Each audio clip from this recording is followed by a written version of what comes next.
These are the top 1% AI companies in the world, and they are literally printing money. Harvey, which is an AI tool for lawyers, hit $100 million under 3 years. Cursor did it in 12 months and Lovable did 20 months. And these top 1% companies did something that 99% of companies are just not aware of.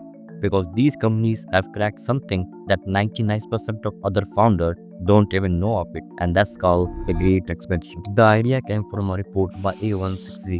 By the way, they are one of the biggest AI startup investors in the world, and the report itself is a blueprint to hit 100 million faster than ever. So let's break it down. In this video, I'll cover why old companies couldn't scale this fast, what the Great Expansion really means, and top 3 strategies that top AI startups are using right now to ride this wave.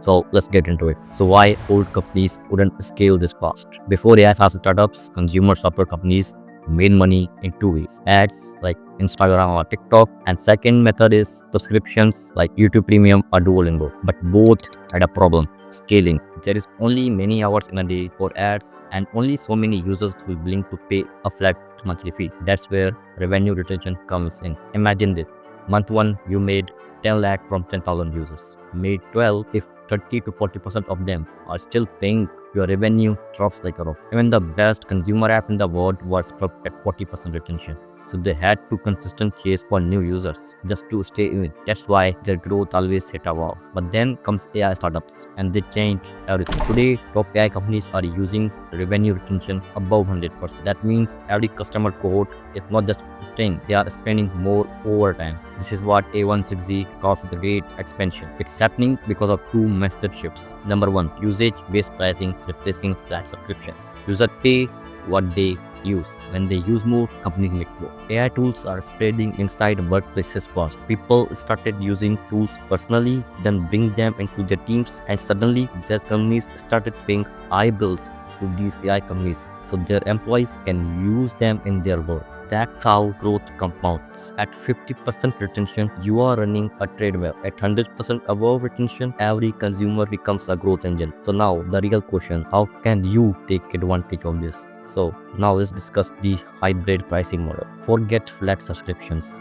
The smartest AI companies are mixing subscriptions plus usage-based credit. Think of it like this: you pay $20 for basic access, but then you hit your limit. You buy more credits. This is exactly how gaming companies making billions from their feeds. Power user who spend 10x more than the average. Companies like Google AI, Lovable, or Cursor, all other AI startups are doing this today. It's simple, it's clear for user and companies both. The more you use tool, the more you pay, and the faster revenue comes. So now, how they are converting the consumer to enterprise bridge? Here is something wild. Employees are rewarded to bring AI tools to their work. If you build a tool people love, they all sell it for you inside their companies because it's helped them to work faster, and their companies have to pay high bill so their employees can use them in their work. And when that happens, you suddenly shift from price sensitive consumer to price insensitive for enterprise buyers. That's why tools like Notion, ChatGPT, and Replik now offer schemes, LAN, folders, permission, invite members, and security, because enterprise will happily pay 5x, 10x more for those features. This shift can literally multiply your revenue overnight. That's called the early enterprise strategy. Here is the counter-titanium part. Most startups think let's wait before hiring a sales team. But in AI SaaS startup, waiting kills your growth. According to the report, consumer AI companies now need to hire their head of sales in like year 1. Because if you don't start building enterprise features like compliances, billing, and collaboration, your competitors will. Look at 100M Labs. They started a consumer tool for voice generation. Within a year, 100M Labs added HIPAA compliance to serve healthcare and regulated industries.